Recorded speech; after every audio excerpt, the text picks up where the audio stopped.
Also, just yes, I don't know the longest part, but if you can try. Should be in. You can try. Oh, thank you. Appreciate it.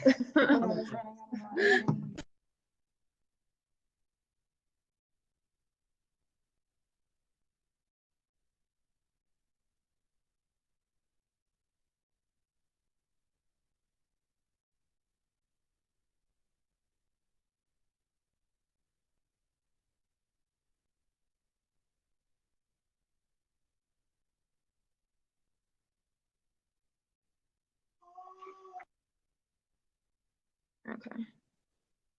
All right, so we just kind of keep going then. Pick up from the what?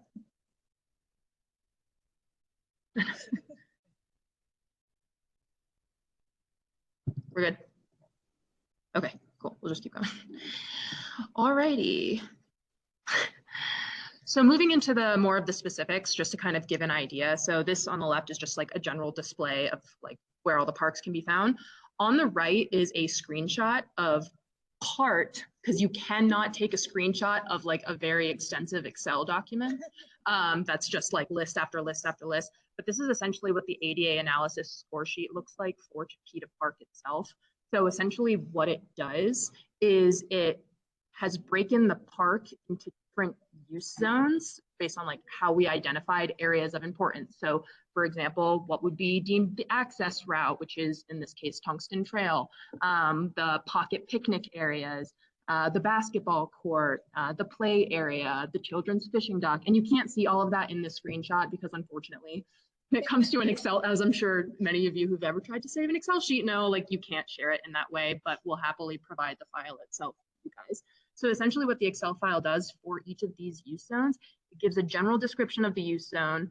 It gives the related requirements, all of which were extracted from ADA US accessibility guidelines, as well as the US Forest Service recreation guidelines. Highlights what specifically, for example, like there's 2 access routes that we identified within Chipeta Park. One we just called the Southern Parking Lot route because it does provide like a connection structure to the open space that's on part of it. And then it gives you a description of the existing condition and then a score, either 0 or 1, as to whether or not that piece, whether that condition meets the criteria that we've identified. So, and then it's given what we've called a priority score to show how many of the criteria that we measured meet the requirements. And so then that kind of gives you a sense of like how, I don't like saying quote unquote accessible that it is, because that does not exist or it isn't, but we wanted to kind of give you an idea of where it sits in that context, as well as where it sits in the context of the other use zones that we've identified, and then some general notes on the side. So those are scores you'll see and descriptions for every use zone that we identified within the park. And one quick point that I am going to make before Sarah moves into trails later is that the Tungsten Trail is the access route that connects all the different use zones. However, it had to be scored differently than she scored it as a trail because it qualifies as an outdoor recreation access route within the bounds of the park. So it's held to a different set of standards. So we just kind of wanted to make that known based on our research. So cool. Moving forward.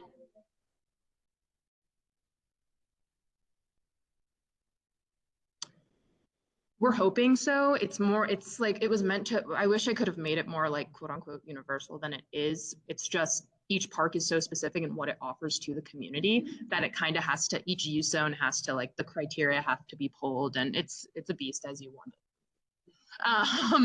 But you know, we wanted to at least establish a way that you could look at it in terms of like how, you know, use zones sit like in reference to each other, right? So that's kind of what we're with. And then, okay, go ahead.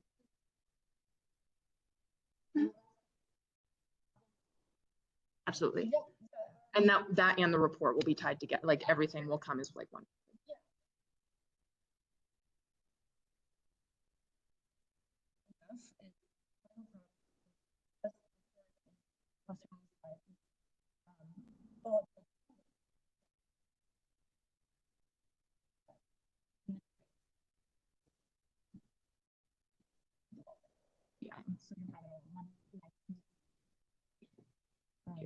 Good point. And then this is just a little graphic, like very, very simple to at least like give you an idea of what those scores were because you couldn't see them on the physical spreadsheet themselves. However, one thing I do want to note, so you'll notice the basketball court, while the bar doesn't go all the way across, says 100%. That's purposeful. So the basketball court, just so everyone knows, as an outdoor like recreative area, that's like operates as like a sports facility, isn't necessarily held to a specific set of standards because of they don't hold them to that, like for example, being like surfaces being firm, slip resistant, so on and so forth, because it could compromise the nature of the sport activity that it's servicing. So technically it passes. However, you know, the bar shows that it doesn't, you know, or at least that it needs to be considered because as it is outlined in the report, there's no route that directly connects to it. Like the asphalt itself is in poor condition and like would inhibit anyone with any like accessibility or disability, you know, give them hardship. So just wanted to point that out. So there is a map of Chipeta Park, a bunch of different reference photos as to where each score is talking about. And then, you know, like I said, this is a very simple graphic. You'll see it in much greater detail in the sheet as well as the report. So.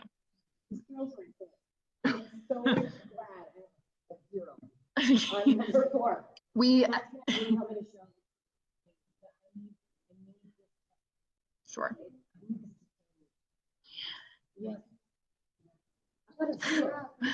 We so wish that we could have that we had the time to do an ADA analysis of the entire play area. You notice it says play area surface there. It's more just so because the amount of play components that are within that area, it just couldn't be done with the amount of time that we were allotted. So yeah, I mean, but also pea gravel, like just base, you know, research automatic fail for a lot of reasons. So, but yeah, so I'm glad that, you know, makes you happy that you can show that, you know. So yes, in all, or at least in terms of like Chipeta Park, we can obviously see that it fails. And we're hoping that like the report and the Excel sheet will give you the tools that you need moving forward to hopefully like put you in a place to get more funding, as well as like provide an example moving forward of how you can evaluate other parks within that. Exactly, yeah.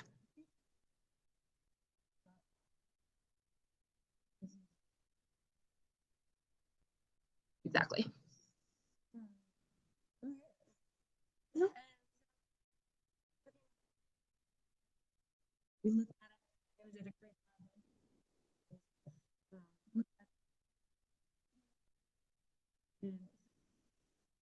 in the same day.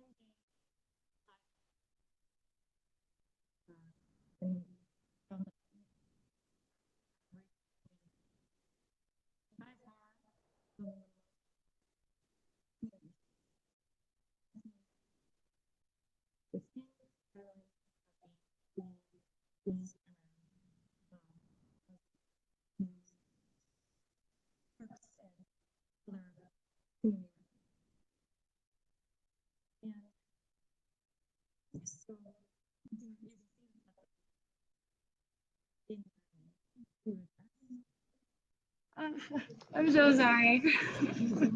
This is so hard. Can you hear me now?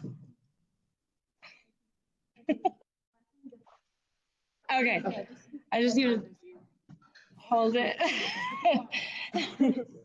That's much better. Project apparently. Okay. Jenny, come on, sorry.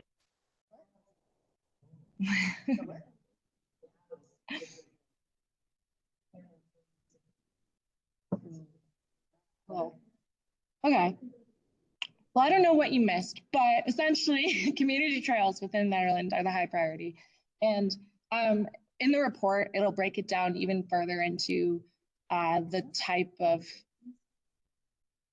access that the trail is providing in terms of surface and all that. So that will further break down priority because many of the trails within Nederland are mixed in terms of their material surface.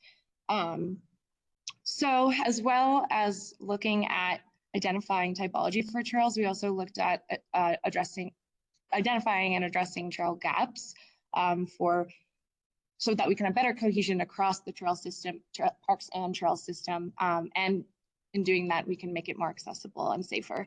And so, again, looking through existing plans and through community feedback, we were able to identify over 24 different individual gaps.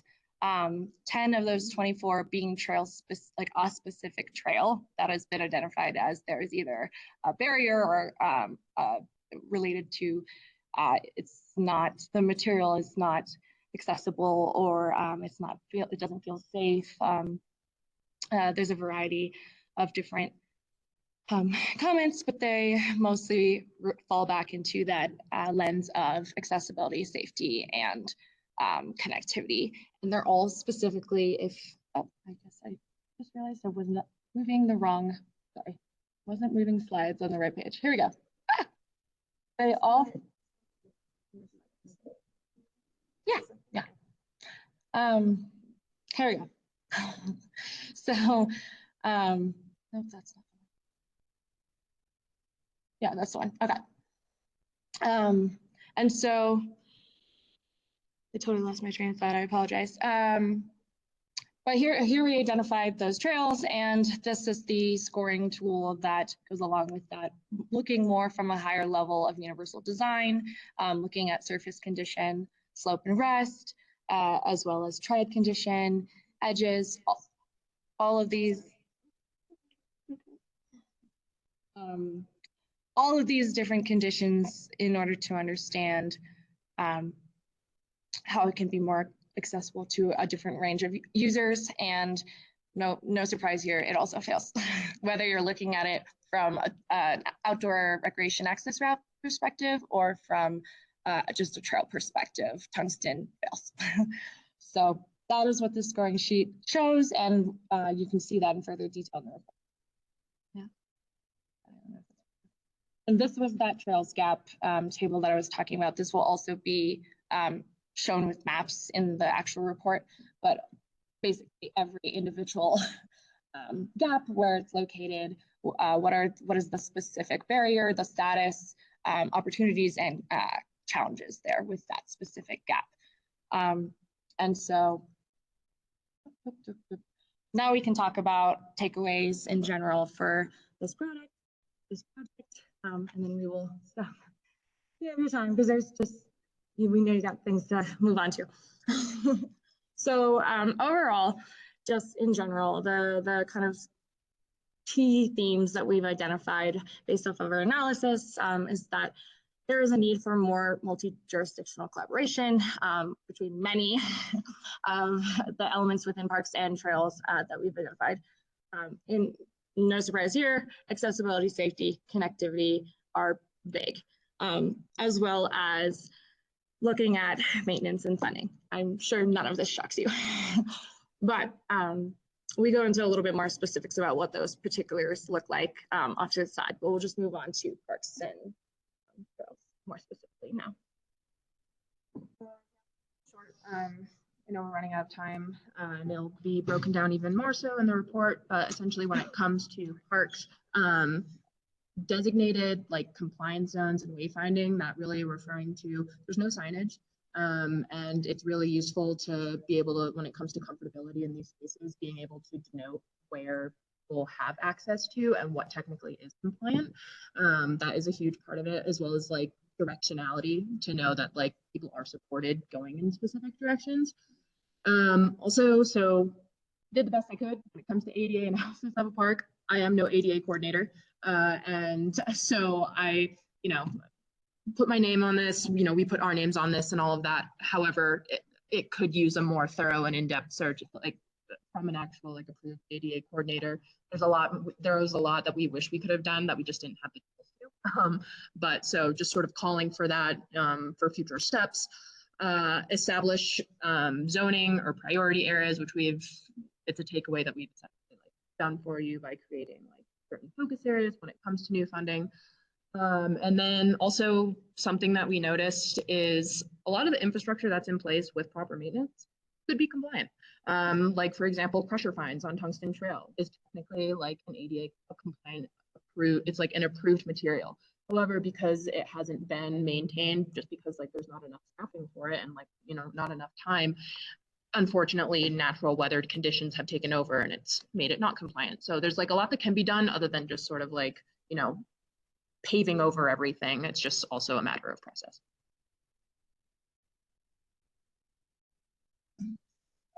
To trails, that same kind of thinking of establishing zoning a priority. In particular, since many of the trails are community trails, providing access to necessary access, everyday access also. It would be helpful to, with the community, do another charrette and establish what are the specific routes within these community trails that absolutely should be a primary route to, and one of them being the high school and connecting to the high school as an example, so that you can make a case for where you should, if anywhere, bring universal design standards to the trail. If you were, per se, going to pave a trail, which one would you do? As well as coordinating with, again, coordinating with partners, specifically Safe Routes and Dottie would be really important for that connection along the highway to the high school and making that more possible there. As well as, like Amanda mentioned, a more thorough ADA analysis if and when you do get to this point of establishing where the routes that people actually want to take priority in terms of bringing universal design standards to the trails, bring in a coordinator so that they can assess where and how to do that, as well as a maintenance schedule along those primary routes, including snow removal, which was a comment that was mentioned along, so that these community trails and these primary routes that are being used every day can be used during the winter. And Adopt a Trail will help you with that until you get. And that's really it. We just want to say thank you. And like, I hope this didn't sound harsh or anything or take a negative tone at all, because like we feel very privileged to have been able to work here. Thank you.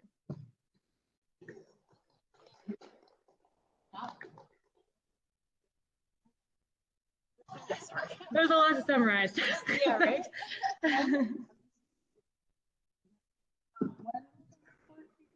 Or no pressure if it's like a rough timeline, but just curious. We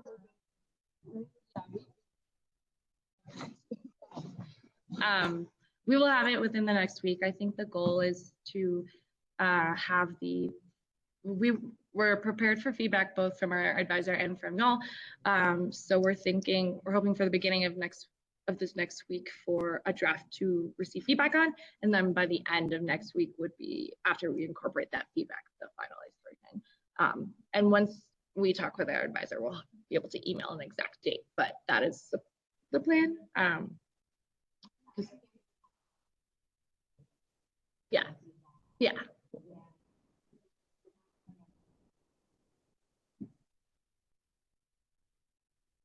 Okay, sure. The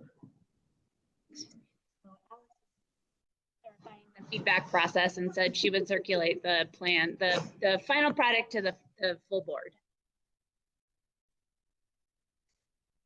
Cool. I know. Thank you so much. Yeah, thank you. We really appreciate you coming up in person as well. So, yeah. Thank you. Thank you. Drive safely. All right.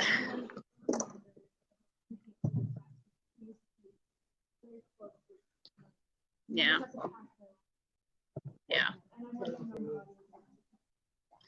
So to everybody on WebEx, Macy was just reminding us all to speak directly into the computer and noting that, can we unshare this presentation?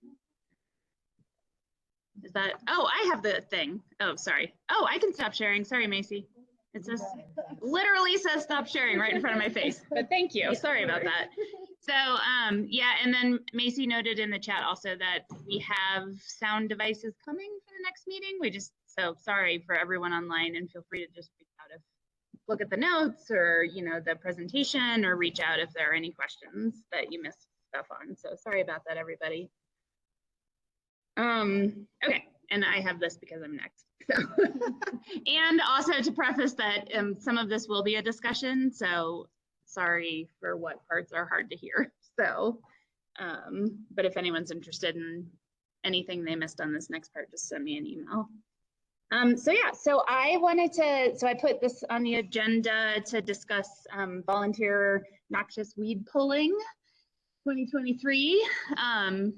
PROSAB and various people in NED and the Parks Department have like a long history of doing all of our parts to mitigate the noxious weed problems here in Nederland, which if you're not familiar with the term, or kind of the general problem there, I'm not going to go into like super detail, but generally noxious weeds are their categories A, B, and C, but they're weeds that have been designated by the government as weeds that are detrimental to, that are introduced, invasive, and detrimental to local ecology. And so there are lots, but the one you will see the most in NED is scentless chamomile, and then also knapweed. It's also called Canadian thistle, right?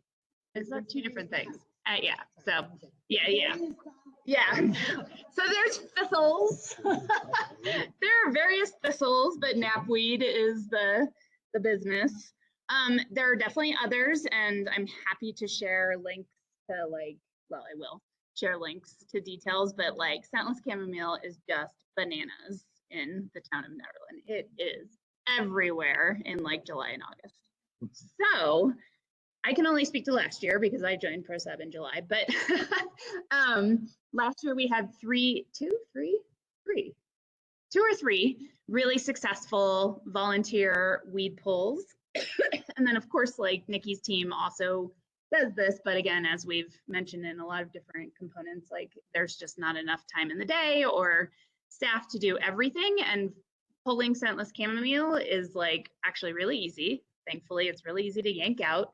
Volunteer weed pulls are fun, and I helped, along with Jesse and other PROSAB people, organize the ones last summer, and they were actually super fun.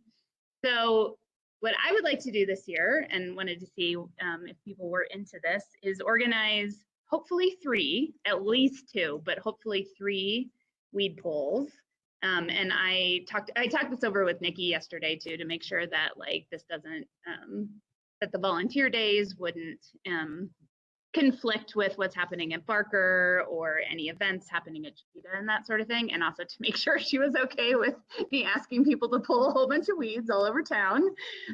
She is. Yes, those are, yeah. Oh yeah. Casey pulled up pictures of scentless chamomile. Yeah. Well, it's not the good chamomile. Like there is like good right? German chamomile, but yeah, it's the useless chamomile. Anyway, the basic like 2 cents behind the problem with noxious and invasive weeds is that they choke out and they crowd out the native wildflowers, grasses, and healthy ecology that supports pollinators. It supports, erosion control. It's beautiful diversity. Essentially, the messaging around all of this that we used last year was protect the diversity of Nederland's ecosystem and wildlife. And it is because while they might be, reasonably cute little white flowers, they are taking over and preventing what should be here from growing and harming the ecosystem. So here's what I was thinking, and I'm probably being a little ambitious with what, what I can take on, but I sent Nikki a 3-point plan yesterday. So here's what I'm thinking.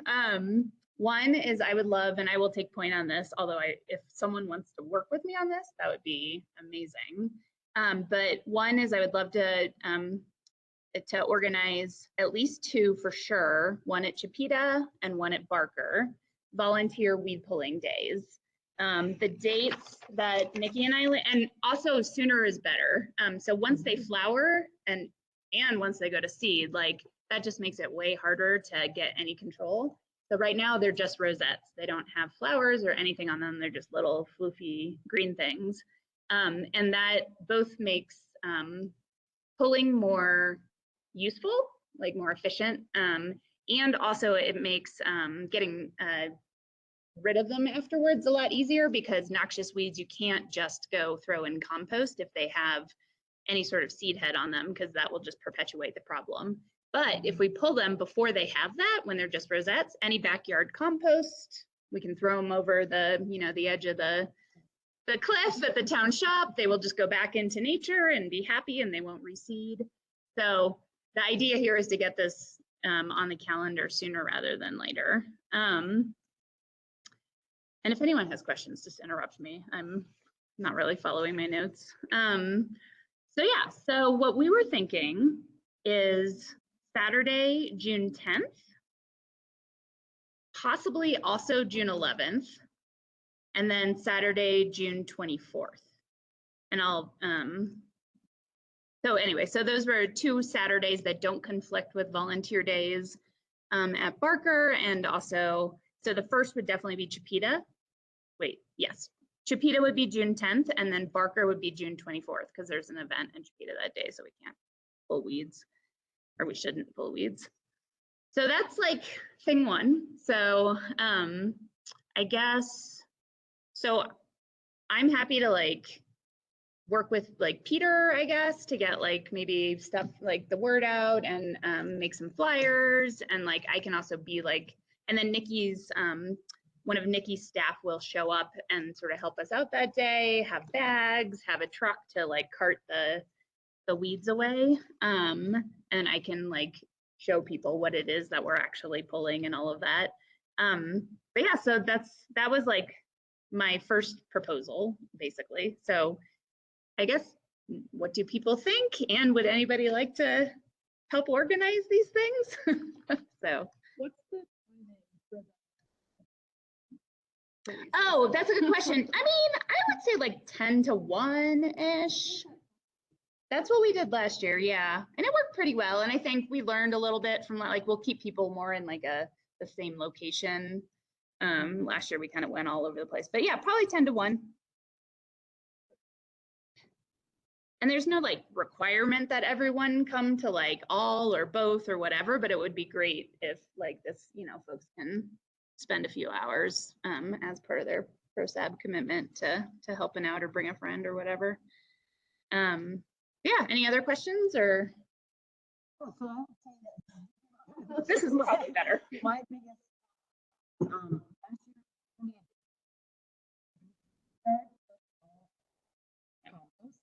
this year they don't do that anymore. Compost so that's like very before they flower, after they see on the land. Yep. So even if they're the other thing is that Chipeta has done this really for many years. Chipeta's gonna be in a lot. It's only when you get to the Barker or Cat by herself, trying to continue 5 weeks. And so that's gonna be a big day that. So call all of your friends, call all the boards, call Peter Parks. So please help us. Love it. AmeriGas, and then think that getting businesses on board, selling their own. Yeah, that was so that in my 3-point plan. So number 2 is I wanted to talk to, I think Peter is the person now to talk to, and I think this is something that already happens, but I'm not familiar with the details, but making sure businesses get like a letter or an email, like clarifying that these are like invasive noxious weeds. They are responsible for pulling them and disposing of them properly. So especially some of the larger landowners in town, making sure early as possible, like maybe next week if that can happen, that a notice goes out. Yes, Alex. That would be great. Thank you so much. I feel that will have to. If it's like a landlord situation, who's responsible for pooling? Is it the tenant? Landowner. The landowner? So like a Ron Mitchell situation at Correct. Ubantai. Yes. Depending on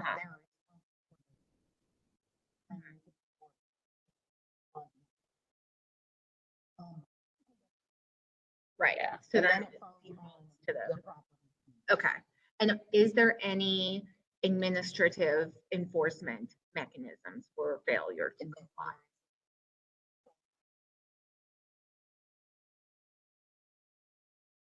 Uh-huh. And safety officers, well, they make sure that this is, Uh-huh. some safety officers, Mhm.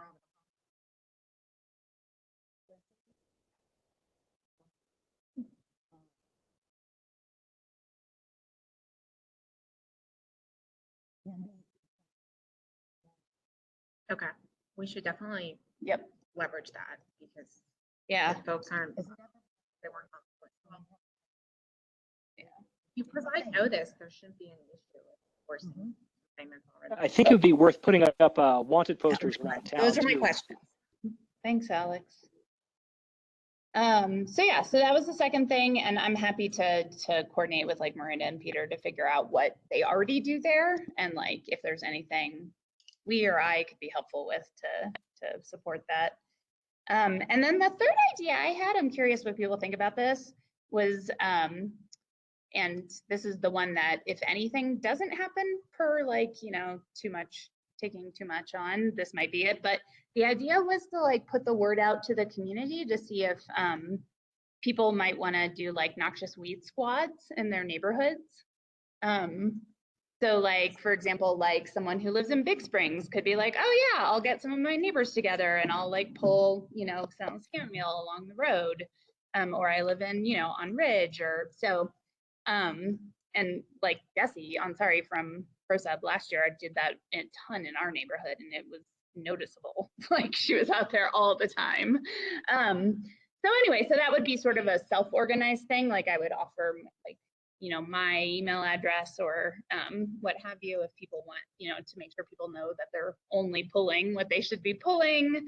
And then we would offer, you know, like it's all town right of way right off there on the road. So people along roads, you can within about 3 feet of the road, pull the noxious weeds.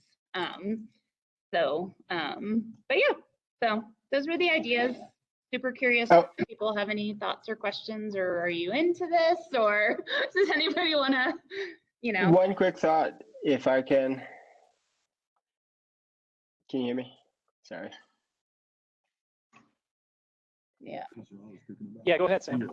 One thing I can do the later date. Oh, no, I you're think it's June I can speak into that. June 24th.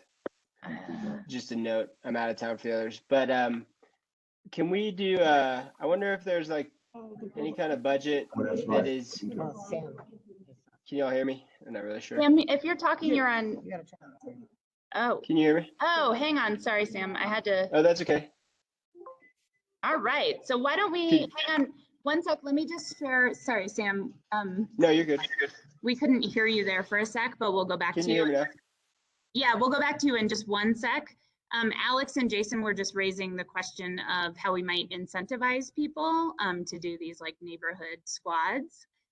Oh, cool. It's a great idea. Jason. That's what I was gonna say. The same thing, basically. Like, can we pay by the pound or something like that, or some kind of like service, or what was I don't know, some kind of incentive? Yeah. I have no idea. I mean, we could potentially talk to, business owners and see how interested they would be if people were to, or let me say this. It could be essentially a huge event that you put on. I know there's a community forum, what is it called? Netheads, right? Or variety or whatever form you use to be able to spread the word and maybe partner with a brewery that could do, a keg, or even if I wouldn't mind buying a keg or something like that just to have it and promote it. And I think that would be a nice, after you work your butt off all day, to be able to have a nice drink, personally. So would that be more of the weekend because as opposed to like the neighborhood squads, which are just kind of doing that whenever they want to do it? Yeah, that would probably be more of a collective big thing instead of just individual neighborhoods. What if Jason, I'll buy the keg with you. Sweet. A competition I'll pitch in. between the neighborhoods. And then. I think we also ought to put up wanted posters, like informational posters in a Western style, something to hand out to people so that they have information and they can take action on their own, because we could get a lot done with an event, but I think we'll get a lot more done if we can get the word out. Okay, yes. Can you hear me now? Okay, so what I think would be a really fun day for everyone is to offer a day where we have each neighborhood participate in a weed pull, you know, get a group of your neighbors together, participate in the weed pull, and everyone comes together in the end at a brewery with a keg or however that is, and then maybe offer a competition with a prize or, you know, a pencil or something from the Parks Department that says Town of Nederland on it. Whoever pulls the most weeds that day gets a pencil and and a cup of beer or whatever that looks like. You also have the opportunity with the breweries that you could have the brewery offer $1 off a beer coupon for whoever wants to participate. Those kinds of things like that. Macy's got an idea. Of other towns doing something called Seeds for Weeds. And the town members bring in like a bag of weeds, like a big paper bag. And then they check it into town hall.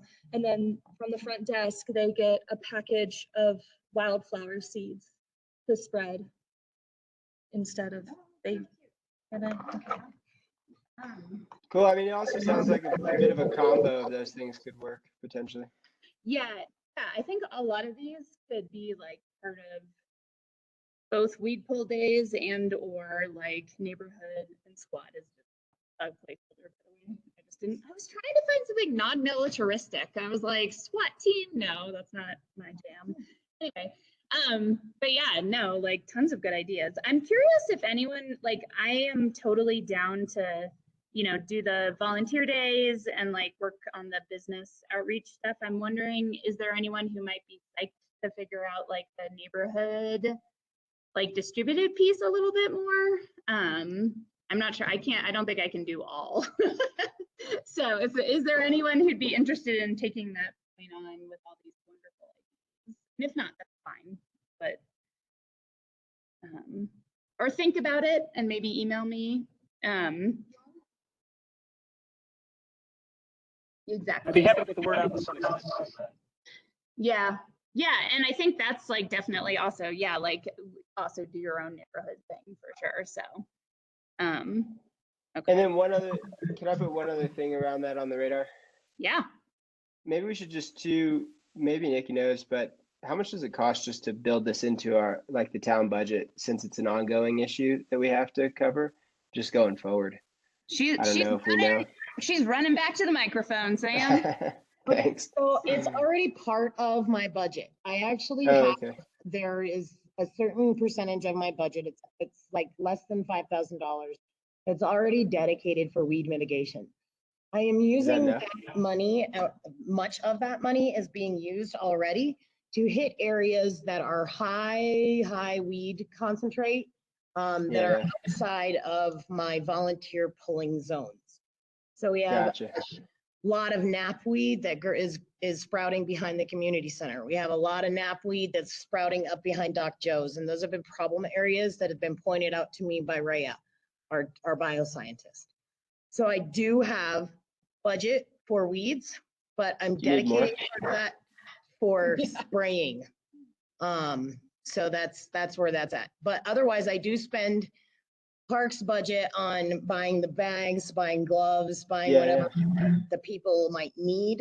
I even provide sunscreen for those who don't tan like me. And so anyway, but I do provide the materials for that. Nikki, do you need more budget to just have it all done? I need more staff first. As far as goes, you can throw all the money at me that you want, but without more staff that are going to be able to prioritize. So this was one of my ideas was to have those 3 summertime temporary employees. When I did have those 3 temporary summertime employees, Right. the weeds were so much better than they were Okay. when I don't. So yeah. So it's kind of a seasonal. Yeah. We see for like this holdings weight and scentless chamomile the summer that we worked for Nikki. So, but yeah. So, oh, hang on, Jason. Jason has thoughts. This is a bit off subject, just a little bit, but maybe more geared towards you, Nikki, or whoever knows. But does Boulder County have like a SureBat program or of any sort, like a SureBat program? I know a lot of counties, you know, especially when it comes to park and recreation, they would share back in some revenue back into the municipalities, but you know, they probably don't, do they? I mean, you would know for sure if Yeah, they did. no, they've never given me money for anything like that. Okay. Interesting. Maybe we can look at it and see if there's something there.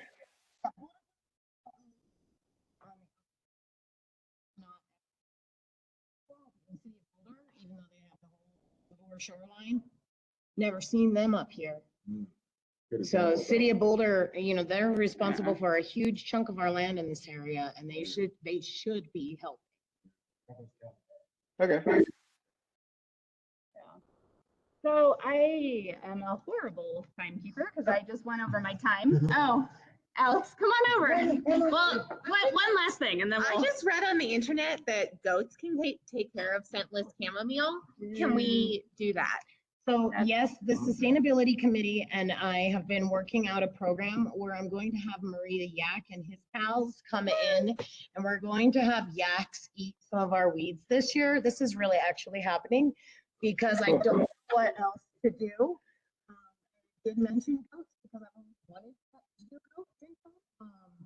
They Actually, eat everything. no, you can train a goat to eat specific weeds. Their little hoofs aerate the soil, and who fertilizes.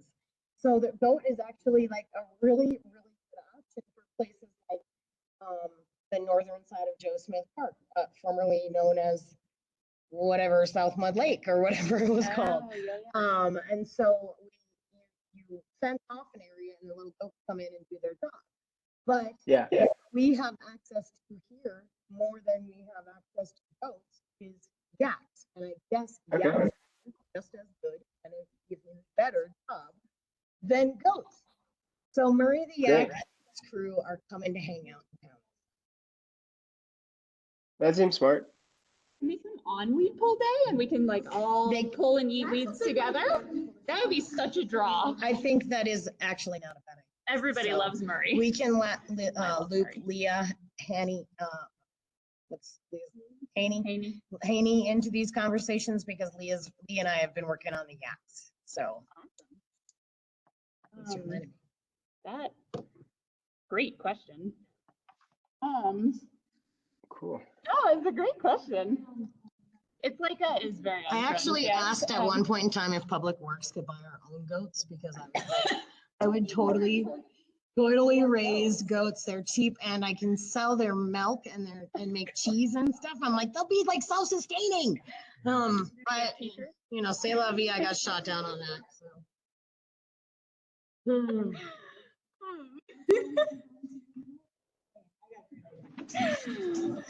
So next agenda item, goats. No, I'm just kidding. All right, so it sounds like, correct me if I'm wrong, but it sounds like generally people are into like the kind of all of these areas of stuff. So if it's cool with everyone, I will move forward with getting like the volunteer dates on the calendar, and I'll send out like calendar invites to all of us just so we know when they are. It doesn't obviously mean you have to come to all of them. And then I'll also just ask if you want to volunteer at one or two to just let me know. And then I'll work with Peter to get like some cute flyer or something because I don't do flyers. But and then yeah, on the other stuff, on the neighborhood squad stuff, if I can get that started, I will. And also, even more awesomely, if anyone is interested in like sort of tag teaming on that or taking that on, definitely let me know. And then any more ideas, like send them around too, because I love like incentives and beer parties and all of that. I think is really good ideas. And Murray's. So I think that's it. And my apologies for going way over my time. So, okay, so the next thing, so now we're moving on to action items. And the next thing is that we have, so our friend Sam's PROSAB term is up in June. And so the word was put out for applications for PROSAB, and Sam did submit for his reappointment as well. We didn't receive any applications. So what I want to do tonight is I do suggest that we move to vote on whether or not to recommend Sam to the Board of Trustees for reappointment to PROSAB. The one tiny caveat is that for all of the board appointments, they extended the applications to May 31st, I think, to get more. So there is an off chance someone might apply between now and when the Board of Trustees actually votes. But we can also, so we have the option of not voting tonight, but we also have the option we can vote if we would like to. So we can vote to recommend Sam to the Board of Trustees. So I think we should. But yeah, so I guess I will just go ahead and move to recommend Sam Ovitt to the Board of Trustees as to fill his PROSAB vacancy or reappoint to PROSAB. Second. Is that CT second? Thank you. Wonderful. All right. Jason. Yes. Yes. Casey. Yes. Wait, are we missing someone? No, you're right. We have everyone. He can, but well, you know. Alex? Yes. Lindsay? Yes. Kat? Yes. That's everyone here, right? CT? Yes. Sam? Yes. Right. All right. Well, then we have a unanimous recommendation to the Board of Trustees for Sam to be reappointed to PROSAB. Yay. Thank you. I technically came in on like a short little, like the back end of someone's term, so that's why it came up sooner rather than like the normal term length. Got it. Well, Thank you all. Appreciate it. thank you, Sam. What's the turtle? Okay, so CT, our last item is your item. I think I'm just gonna have the computer like over here. As much. Can y'all hear me? Yeah. Okay, I'll take that as a yes. I'm not going to take the whole 15 minutes. This should go pretty quick because you've all heard it before. I'll spare you a walk through my repo on how this is calculated. But after some consideration, Tammy Forrest, who we had recently decided to name the South Mud Lake property, after elected to withdraw her name from consideration. Considering that and two people that changed their vote since we last, or changed their opinion rather, since our last go through here, the current winner is Moose Meadows. Moose Meadows. So I would move that we, the board, rename the area formerly called the South Mud Lake Open Space to the Moose Meadows Open Space.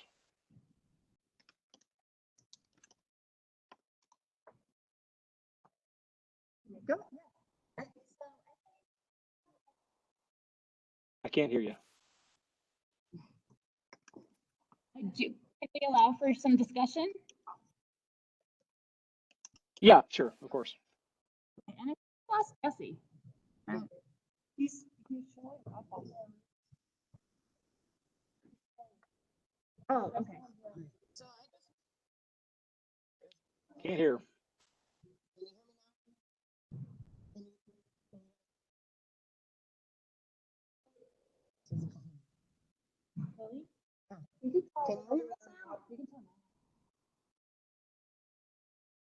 Nobody can hear. Maybe, yeah, someone else. Can you hear me now? Yeah, we can hear you, Alex. Okay. No All one right. ever accused me of being quiet. Okay, I'm coming to Alex. All right, so whew, I'm getting my exercise tonight. Macy's over there laughing. So I just wanted to quickly, I love all the outreach and everything that CT has done on this. I just want to remind everyone of the opportunities that we have with naming rights and the opportunity to consider it a source of funding, as well as it may be something that we want to get other community members involved in. That's all. Yeah, I'll kind of chime in and second Nikki's thoughts on that. I think since she declined it, it's an opportunity to take a step back and just say, okay, wait a second, maybe it does make sense for us to, essentially look at this opportunity to have another source of funding.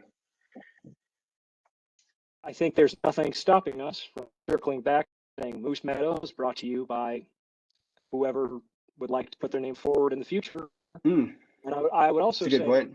that in waiting, for stalling, moving forward on at least getting a wooden sign with the name on it, developers will not be so slow to consider all. They will not wait for the perfect opportunity. They will move forward. There have been iterations of the Board of Trustees that attempted to have this property sliced up into lots and sold for the parochial purpose of paying a water bill.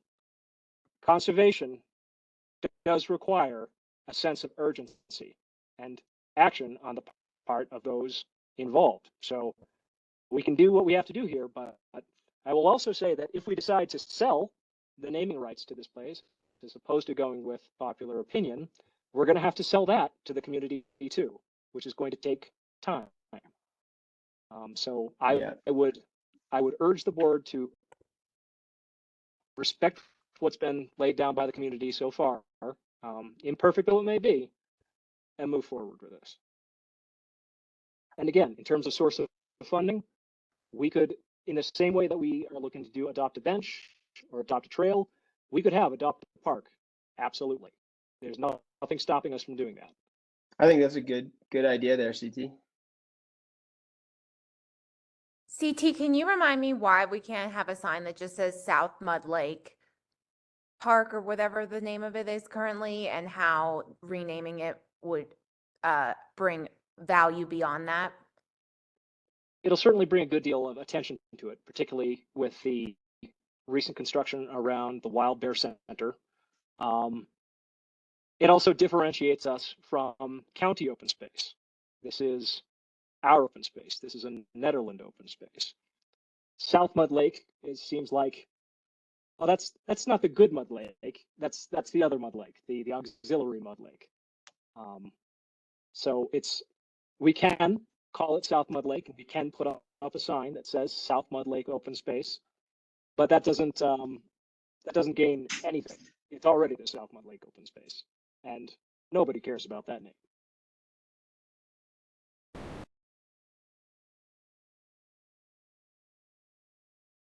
I agree that I think a person would be a more defensible name, something easier to stand up for, but Moose Meadows is what's up next on the list, according to this poll that was taken. Yeah. So I think that my 2 cents is that I think it is a very good idea for us to think very seriously about naming rights for parks and open space and all of the stuff that Jesse and Nikki brought up after going to Arkansas. And also, I think that this particular proposal both it does do what it does to some extent, do what CT is trying to do, which is make this plot of land be sort of in the public's imagination and ours and, conserved and that sort of thing. And also it is not a person and makes it easier, I think, down the road for the, to be renamed if a program around naming rights that's appropriate to the community and supported by the community is put together, right? Like, so not the Walmart naming, well, maybe that's a bad example. Not the Pepsi naming rights, but like, Maybe not the Pepsi naming rights, but like, some individual who's, wants to do this type of naming rights. So anyway, so that's my 2 cents is like, I think this is no harm and some good, basically. So. Exactly. But. Thank you. And thank you for being where we could hear you. It looks like Jesse's trying to talk. Hi guys, I'm at home with my 4-year-old and she's just got a boo-boo on her toe, so I'm trying to wait for a quiet moment. But hey, well, I had offered to build what I was valuing at $25,000 worth of bicycle trails in that area, and I wanted to have High Performance Earthworks on the sign as a contributing entity towards those bike trails, and that is kind of fallen by the wayside. And I had offered to maintain those trails and erase them back to native habitat in the event that they're not popular with the community after 3 years. So that's where I was thinking, I think that gives us a little bit of a consideration or a baseline. Hey, Mira, I'm trying to talk here. What do you need? I know. Let me get you some ice. That's the gist of Jesse, it. I think that's an extremely generous offer.